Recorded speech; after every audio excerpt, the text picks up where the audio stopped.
ಹದಿನೈದರ ಎ ವಿಶೇಷ ಕಾರ್ಯಕ್ರಮಕ್ಕೆ ಸ್ವಾಗತ. ನಾನು ಉಷಾ. ಕನ್ನಡದಲ್ಲಿ ಹೊಸ ಕ್ರಾಂತಿ ಮಾಡಿದ ಎ, ದೊಡ್ಡರು ನೋಡಿದ ಬುದ್ಧಿವಂತರ ಸಿನಿಮಾ ಐ ಆಮ್ ಗಾಡ್ ಎಂದ ಉಪ್ಪಿದಾದ.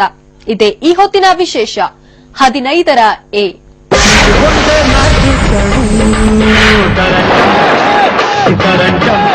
15 ವರ್ಷಗಳ ಹಿಂದೆ ಕನ್ನಡದಲ್ಲಿ ಎ ಅನ್ನೋ ಒಂದು ಸಿನಿಮಾ ಬಂದಿತ್ತು. ಅದು ಸ್ಯಾಂಡಲ್ವುಡ್ನ ದಿಕ್ಕನ್ನೇ ಬದಲಿಸಿದ ಸಿನಿಮಾ. ಪ್ರೀತಿಗೆ ಹೊಸ ಓಂಕಾರವನ್ನೇ ಬರೆದ ಸಿನಿಮಾ. ಹೊಸ ಬ್ರೈನಿ ಹೀರೋ ಉದಯಿಸಿದ್ದ ಸಿನಿಮಾ. ಇಂಥ ಎ ಇವತ್ತಿಗೂ ಮರೆಯಲಾಗದ ಸಿನಿಮಾ. ಯಾಕೆ ಅನ್ನೋದೇ ಇವತ್ತಿನ ಸ್ಪೆಷಲ್. ಮಿಸ್ ಮಾಡ್ಕೋಬೇಡಿ.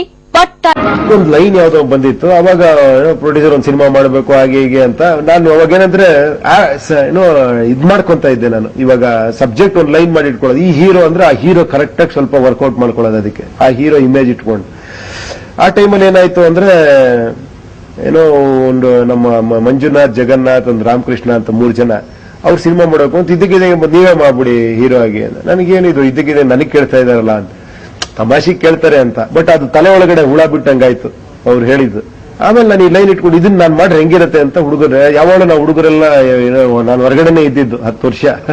ಅಂದ್ರೆ ಈ ತರ ಯಾವುದೋ ಒಂದು ಆಫೀಸ್ ತರ ಮಾಡ್ಕೊಂಡು ಯಾವಾಗ ಅಲ್ಲೇ ಡಿಸ್ಕಷನ್ ಅಲ್ಲೇ ಮಾತಾಡೋದು. ಇದು ಅವಾಗ ಇದನ್ನ ಹೇಳಿದೆ, ಇದನ್ನ ಹಿಂಗ್ ಇಟ್ಕೊಂಡು ನಾನ್ ಮಾಡ್ರೆ ಹೆಂಗಿರುತ್ತೆ, ನನ್ನ ಇಮೇಜ್ ನಾನ್ ಮಾಡ್ಬೇಕು ಅಂದ್ರೆ ನಾನು ಡೈರೆಕ್ಟರ್ ಆಗಿರ್ಬೇಕು ಸಿನಿಮಾದಲ್ಲಿ. ಯಾಕಂದ್ರೆ ನಾನು ಡೈರೆಕ್ಟರ್ ಆಗಿ ಗೊತ್ತು ಜನಕ್ಕೆ. ನಾನು ಡೈರೆಕ್ಟರ್ ಆಗಿದ್ದಾಗ ಈ ಲವ್ ಸ್ಟೋರಿ ಮಾಡ್ರೆ ಹೆಂಗಿರುತ್ತೆ ಅಂತ ಅವಾಗ ಸ್ಟಾರ್ಟ್ ಮಾಡಿದ್ದು. ಅದನ್ನ ಚೆನ್ನಾಗಿದೆ ಅಂತ ಶುರುವಾಯ್ತು. ಎಲ್ಲ ಥ್ರಿಲ್ ಆಗಿ ಶುರುವಾದ್ರೆ ಹೇಳ್ತಿದ್ದಂಗೆ ಅಲ್ಲಿಂದ ಸ್ಕ್ರೀನ್ ಪ್ಲೇ ಸ್ಟಾರ್ಟ್ ಆಯ್ತು.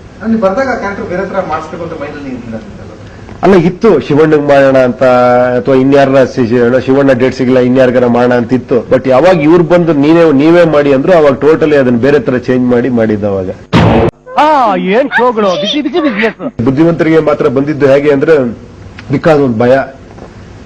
ಫಸ್ಟ್ ಟೈಮ್ ಮಾಡ್ತಿದ್ದೀನಿ ಸಿನಿಮಾನ, ಏನ್ ಹೋಗುತ್ತೋ ಇಲ್ವೋ, ಏನಕ್ಕೆ ನಾನು ಮಾಡಕ್ ಹೋದ್ನೋ, ಈ ಒಂದು ಭಯ.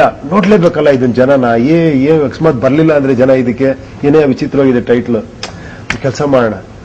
ಈ ಚಿತ್ರಕ್ಕೆ ಬರ್ಲಿಲ್ಲ ಅಂದ್ರೆ ಅವ್ರಿಗೆ ಬೇಜಾರಾಗಬೇಕು. ಆ ಥರದ್ದು ಏನಾರ ಒಂದು ಇದೆಯಾ ಹಿಂಗ್ ಯೋಚನೆ ಮಾಡಿ ಕಡ್ಡಾಯವಾಗಿ ಏನು ವಯಸ್ಕರಿಗೆ ಮಾತ್ರ ಅಂದಿತ್ತಲ್ಲ, ಒಂದ್ ಕೆಲಸ ಮಾಡೋಣ ಬುದ್ಧಿವಂತರಿಗೆ ಮಾತ್ರ ಅಂದಿಟ್ಟು ಹೆಂಗಿರುತ್ತೆ ಅಂದ್ರೆ ಫಸ್ಟ್ ಏನೇ ಯಾರು ಬೈಕೊಂತಾರ ಆಮೇಲೆ ಬೈಕೊಳ್ಳಪ್ಪ, ಅಟ್ಲೀಸ್ಟ್ ನಮ್ಮ ಪಿಕ್ಚರ್ ಬಗ್ಗೆ ಮಾತಾಡ್ಲಿ ಜನ. ಸೊ ಈ ತರ ಅಟ್ಲೀಸ್ಟ್ ಅದ್ರ ಬಗ್ಗೆ ಮಾತಾಡ್ಲಿ, ನಮ್ ಗೊತ್ತಾಗ್ಲಿ ನಮ್ ಪಿಕ್ಚರ್. ಒಂದು ಆರ್ಗ್ಯುಮೆಂಟ್ ಏನಂದ್ರೆ ಒಬ್ಬ ಲವ್ ಇದೆ ಈ ಪ್ರಪಂಚದಲ್ಲಿ ಅಂತಾನೆ. ಏನಂದ್ರೆ ಅವ್ನಿಗೆಲ್ಲವೂ ಚೆನ್ನಾಗಿದ್ದಾಗ ಅವ್ನಿಗೆ ಲವ್ ಅನ್ನೋದು ಕಾಣಿಸುತ್ತೆ. ಒಬ್ಬ ಜೀವನದಲ್ಲಿ ಒದ್ದಾಡ್ತಿರೋ ಅವ್ನಿಗೆ ಲವ್ ಎಲ್ಲಿ ಕಾಣಿಸುತ್ತೆ? ಅವ್ನ ಜೀವನದ ಹೋರಾಟದಲ್ಲಿ ಅವ್ನು ಬದುಕಿದ್ರೆ ಸಾಕು ಅಂತಿರ್ತಾನೆ. ಸೊ ಇದೆರಡರ ಮಧ್ಯೆ ಒಂದು ಲವ್ ಸ್ಟೋರಿ ಮಾಡಿದ್ರೆ ಹೇಗಿರುತ್ತೆ? ಒಬ್ಬ ಈ ತರ ಇರೋ ಒಬ್ಬ ಕ್ಯಾರೆಕ್ಟರ್, ಒಂದು ಲವ್ಲಿಯಾಗಿ ಬೆಳೆದಿರುವಂತ ಒಂದು ಹುಡುಗಿ, ಜೀವನದಲ್ಲಿ ಬರೀ ಕಷ್ಟಗಳನ್ನೇ ನೋಡಿರುವಂತ ಒಬ್ಬ ಹುಡುಗ, ಇವರಿಬ್ರು ಸೇರಿದಾಗ ಒಂದು ಲವ್ ಸ್ಟೋರಿ ಮಾಡಿದ್ರೆ ಹೇಗಿರುತ್ತೆ ಅಂತ. ಅವಳು ಲವ್ ಇದೆ ಪ್ರಪಂಚದಲ್ಲಿ ಅಂತೇಳಿ ಇವ್ಳು ಲವ್ ಇಲ್ಲ ಅಂತಾನೆ. ಅದನ್ನ ಆರ್ಗ್ಯುಮೆಂಟ್ ಮಾಡಿದಾಗ ಹೆಂಗಿರುತ್ತೆ ಅಂತ ಸ್ಟಾರ್ಟ್ ಆಗಿದ್ದು. ಆರ್ಗ್ಯೂ ಮಾಡ್ಕೊಂಡು ಹೋದಾಗ ತುಂಬಾ ಕಹಿ ಸತ್ಯಗಳೆಲ್ಲ ಹೊರಗೆ ಬರೋಕ್ ಶುರುವಾಯ್ತು. ಅದರಲ್ಲಿ ಯಾವಳೋ ಒಂದು ಸಬ್ಜೆಕ್ಟ್ ನ ತುಂಬಾ ಡೀಪ್ ಆಗೋದಷ್ಟು ನಿಮ್ಗೆ ಅದರಿಂದ ಹೊರಗೆ ಬರೋದೆಲ್ಲ ಬರೀ ಅದೇನೋ ಹೇಳ್ತಾರಲ್ಲ, ಸಮುದ್ರ ಮಂಥನ ಮಾಡಿದಾಗ ಫಸ್ಟ್ ಏನೇನೋ ಹುಟ್ಟಿ ಕೊನೆಗೆ ಅಮೃತ ಹುಟ್ಟುತ್ತೆ ಅಂತ. ಆತರ ಅದು ಬೇರೆ ಬೇರೆ ಸ್ಟೇಜಲ್ಲಿ ಬೇರೆ ಬೇರೆ ಇದು ಬರುತ್ತೆ. ಆತರ ಕಡದಾಗ ಏನೇನು ಸೀನ್ಗಳು ಬಂತು ಅವೆಲ್ಲ ಅದು ಆಕ್ಚುಲಿ. ಏನ್ ಲವ್ ಮಾಡ್ತೇನೆ ನಿನ್ನ, ಎಷ್ಟೇ ಲವ್ ಮಾಡ್ತೇನೆ ನಿನ್ನ. ಈ ಜೀವನ ಅಂದ್ರೆ ಏನ್ ಗೊತ್ತಾ ನಿನಗೆ? ಈ ಪ್ರಪಂಚ ನೋಡಿದ್ದೇನೆ ಸರಿಯಾಗಿ. ಈ ಪ್ರಪಂಚ ಒಂದ್ ಮಿರರ್ ಇದ್ದಂಗೆ, ಒಂದ್ ಕನ್ನಡಿ ಇದ್ದಂಗೆ. ಅದನ್ನ ನೀನ್ ನೋಡ್ನಕ್ಕೆ ಅದನ್ನ ಇನ್ನೋಡ್ ನಗತ್ತೆ, ಅದನ್ನ ನೀನ್ ನೋಡತ್ತೆ ಅದನ್ನ ಇನ್ನೋಡ್ ನಡತ್ತೆ. ಅದೇ ಜೀವನ. 15ರ ಎ ವಿಶೇಷ ಕಾರ್ಯಕ್ರಮ ಮತ್ತೆ ಮುಂದುವರಿಯುತ್ತೆ ಸ್ಮಾಲ್ ಬ್ರೇಕ್ ನ ನಂತರ.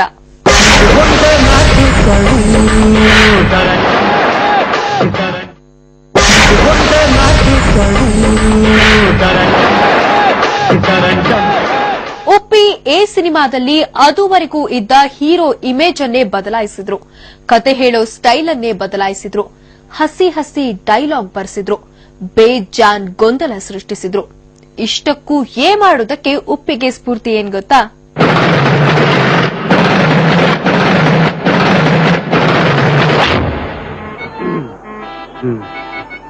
Hello mister, I am looking smart. ಏನಲ್ಲಿ ಹೀರೋ ಆಗ್ಬೇಕು ಅನ್ನೋ ಆಸೆ ಉಪೇಂದ್ರರಿಗೆ ಸುತಾರಾಮ್ ಇರಲಿಲ್ಲ. ಬಟ್ ಯಾರೋ ನೀವೇ ಹೀರೋ ಆಗಿ ಅಂದಾಗ ನಿಜವಾಗ್ಲೂ ಉಪೇಂದ್ರರಿಗೆ ಹುಳ ಬಿಟ್ಟಂತಾಗಿತ್ತಂತೆ. ಅದಕ್ಕೂ ಮೊದಲು ಶಿವರಾಜ್ ಕುಮಾರ್ನ ಹೀರೋ ಮಾಡಬೇಕು ಅಂತ ಉಪ್ಪಿ ಅಂದ್ಕೊಂಡಿದ್ರಂತೆ.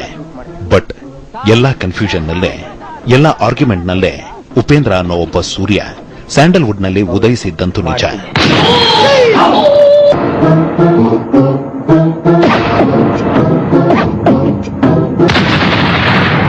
ಮಾರಿ ಕಣ್ಣು ಕೋರಿ ಮ್ಯಾಗೆ ಕಟ್ಕನ್ ಕಣ್ಣು ಕೋರಿ ಮ್ಯಾಗೆ. ಆದ್ರೆ ಏನಲ್ಲಿ ಉಪ್ಪಿ ಗೆಟಪ್ಪೆ ಬೇರೆ ತರ ಇತ್ತು. ತಲೆ ತುಂಬಾ ಕೂದಲು ಬಿಟ್ಟಿದ್ರು, ಕುರ್ಚಲು ಗಡ್ಡ ಬಿಟ್ಟಿದ್ರು. ಒಂಥರ ರಾ ಇಮೇಜ್ ಅದು, ಹೀರೋ ಇಮೇಜ್ ಅಲ್ಲ. ಆಕ್ಚುಲಿ ಈ ಸಿನಿಮಾ ಮೂಲಕ ಉಪ್ಪಿ ಅದುವರೆಗೆ ಇದ್ದ ಹೀರೋ ಇಮೇಜ್ ಅನ್ನೇ ಬದಲಾಯಿಸಿದ್ರು.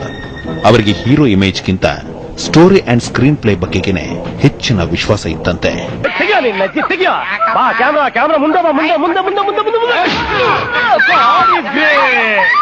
ಏನಂದೆ? You are answerable only to your wife ಅಲ್ಲ? ಕರ್ನಾಟಕದ ಮುಕ್ಕೋಡಿ ಜನ ಸರಿಯಾದಕ್ಕೆ ಓಟ್ ಹಾಕಿರೋ ತೋರ್ಸು ಮುಖ ಅವ್ರಿಗೆ. ನೋಡಿ, ನಾನು ಹೆಂಗಿದ್ನೋ ಹಂಗೆ ಇದ್ದೀನಿ. ಅದ್ರಲ್ಲೂ ಕೂಡ ಏನೋ ಕೂದ್ಲು ಉದ್ದಾಗ್ಬಿಟ್ಟಿದ್ದೆ, ಕೂದ್ಲಿಗೊಂದು ಶೇಪ್ ಕೊಡೋಣ, ಕೂದ್ಲಿಗೊಂದು ಸ್ಟೈಲ್ ಮಾಡೋಣ ಅನ್ಸಿಲ್ಲ. ಹಿಂಗಿದ್ದೀನಿ ನಾನು. ಡೈರೆಕ್ಟರ್ ಹಂಗೆ ಆಕ್ಟ್ ಮಾಡ್ತೀನಿ, ನ್ಯಾಚುರಲ್ ಆಗಿರುತ್ತೆ ಅಂತ. ಗಡ್ಡ ಬಿಟ್ಟಿದ್ದೆ, ಹಂಗೆ ಇರ್ಲಿ, ಯಾವುದೇ ರೀತಿ ಇದಿಲ್ಲ. ಏನಂದ್ರೆ ಒಂದ್ ಡ್ರೆಸ್ ಮಾತ್ರ, ಏನ್ ಡ್ರೆಸ್, ಒಂದ್ ಜುಬ್ಬ ಹಾಕಿರ್ಬೇಕು ಅವನೊಬ್ಬ ಡೈರೆಕ್ಟರ್ ಅಂದ್ರೆ. ಒಂದ್ ಜುಬ್ಬ, ಒಂದ್ ಜೀನ್ಸ್ ಹಾಕ್ಬಿಟ್ಟು ಈ ತರ ಡೈರೆಕ್ಟರ್ ತೋರ್ಸೋಣ ಅವನ್ನ.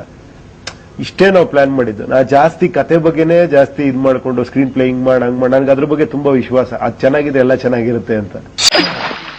ಇದು ವೇಗಗೆ ಸ್ಟಾರ್ಟ್ ಆಗಿದೆ. ಈ ಸಿನಿಮಾಗ ಅದಕ್ಕೆ ಸಂಬಂಧ ಇರ್ಲಿಲ್ಲ. ಆಕ್ಚುಲಿ ಕತೆ ಒಂದಿತ್ತು, ಕತೆ ಒಂದೇನೋ ಒಂದ್ ಸಬ್ಜೆಕ್ಟ್ ನಾವ್ ಈ ತರ ಹೇಳ್ತಾ ಇದೀವಿ. ಬಟ್ ಇದಕ್ಕೆ ಒಂದು ವಿಚಿತ್ರ, ಯಾಕಂದ್ರೆ ಆಲ್ರೆಡಿ ಒಂದು ಇಮೇಜ್ ಬಂದ್ಬಿಟ್ಟಿತ್ತು ಅವಾಗ. ವಿಶ್ವ, ಓಮು ಇವೆಲ್ಲ ಒಂದು ಬಂದಾಗ ನೆಕ್ಸ್ಟ್ ಎಲ್ಲ ಹುಡುಗರೆಲ್ಲ ಇಲ್ಲಮ್ಮ ಇದೇ ತರ ನೀ ಟೈಟ್ ಇಡ್ಬೇಕು, ಫಸ್ಟ್ ಟೈಮ್ ಮಾಡ್ತಿದ್ಯಾ, ನೀನೇನೋ ಬೇರೆ ಇಟ್ಟರೆ ಚೆನ್ನಾಗಿಲ್ಲ, ಇದೇ ತರ ವಿಚಿತ್ರವಾಗಿ ಟೈಟ್ ಇಡ್ಬೇಕು ನಿನಗೆ.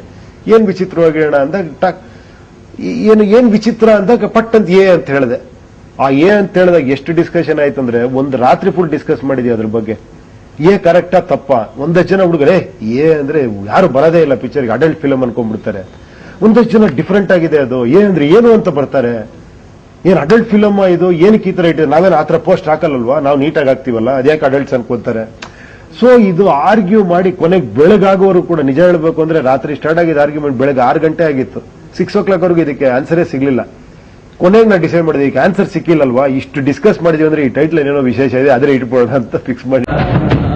ನನ್ನ ಲೈಫೇ ಇನ್ಸ್ಪಿರೇಷನ್ ಅನ್ಸುತ್ತೆ. ನಾನು ಹೆಂಗ್ ಬೆಳೆದೆ, ನನ್ನ ಲೈಫಲ್ಲಿ ನೋಡಿದಂತ ಜೀವನ, ನನಗೆ ಸಿಕ್ಕಿದಂತ ಪ್ರೀತಿ, ನನಗಾದಂತ ಡಿಸಪಾಯಿಂಟ್ಗಳು, ಈ ಸಣ್ಣ ಪುಟ್ಟ ವಿಷಯಗಳೇ ಇಟ್ಕೊಂಡು ನನ್ನ ಒಳಗಡೆ ನಡೆದಂತ ಒಂದು ಏನೇನೋ ತುಮುಲಗಳು, ಈ ಪ್ರಪಂಚದ ಲವ್ ಇದೆಯಾ ಇಲ್ವಾ, ಈ ಯೋಚನೆಗಳಿರುತ್ತಲ್ಲ, ಅದನ್ನ ಇಟ್ಕೊಂಡು ಲವ್ ಇಲ್ಲ ಅಂತ ಹೇಳ್ತಾ ಇದ್ದಾನೆ. ಆ ಹುಡುಗಿ ಲವ್ ಇದೆ ಅಂತ ಹೇಳ್ತಿಲ್ಲ, ಅವಳು ಅಷ್ಟೇ ಪವರ್ಫುಲ್ ಆಗಿ ಹೇಳ್ತಾಳೆ. ನಿನ್ ಮನಸ್ಸು ಮಾರ್ಕೆಟ್ ಅಲ್ಲಿ ಕೊಳ್ತೋಗಿರೋ ಹಣ್ಣು ತರ ಆಗೋಗ್ಬಿಟ್ಟಿದೆ, ನಿನಗೆ ಕಲ್ ಬಂಡೆ ತರ ಬದುಕ್ತಾ ಇದೆಯಾ ನೀನು, ನಿನಗೆ ಆ ಒಂದು ಸುಂದರವಾದ ಜ್ಞಾನನೇ ಇಲ್ಲ ನಿನಗೆ, ನೀನ್ ಇಮ್ಮೆಚ್ಯೂರ್ ನೀನು ಅಂತ. ಅವಳೇ ಡೈರೆಕ್ಟ್ ಆಗಿ ಕ್ಲಾಶ್ ಮಾಡ್ತಾಳೆ, ಗಲಾಟೆ ಮಾಡ್ತಾಳೆ, ಪ್ರೊಡ್ಯೂಸರ್ಗೆ ಹೇಳ್ತಾಳೆ ಈ ಸಿನಿಮಾ ಅಟ್ಟರ್ ಫ್ಲಾಪ್ ಸರ್ ಅಂತ, ಈ ಸಿನಿಮಾ ಓಡಲ್ಲ ಸರ್. ಏನ್ ಸರ್ ಈ ಮನುಷ್ಯನಿಗೆ ಲವ್ ಅಂದ್ರೆ ಗೊತ್ತಿಲ್ಲ, ಏನ್ ಬರೀ ಕಿರ್ಚಾಡ್ಕೊಂಡು ಕೂಗಾಡ್ಕೊಂಡು ಸಿನಿಮಾ ಮಾಡ್ತಾನೆ ಇವನು, ಆ ತರದೆಲ್ಲ ಸಿಚುವೇಶನ್ ಇತ್ತು ಅದರಲ್ಲಿ. ಸೊ ಅದು ಇತ್ತಲ್ಲಿ, ಅದು ಕೌಂಟರ್ ನಾನು ಇದು ಇತ್ತು. ಸೊ ಏನೋ ನಂದು ಜಾಸ್ತಿ ಹೈಲೈಟ್ ಆಯ್ತು ಅಷ್ಟೇ. ತುಂಬಾ ಡೀಪ್ ಆಗಿ ಕೆದಕೊಂಡು ಹೋದಾಗ ಅದ್ರಲ್ಲಿ ಅಷ್ಟೊಂದು ವಿಷಯಗಳು ಬರುತ್ತೆ.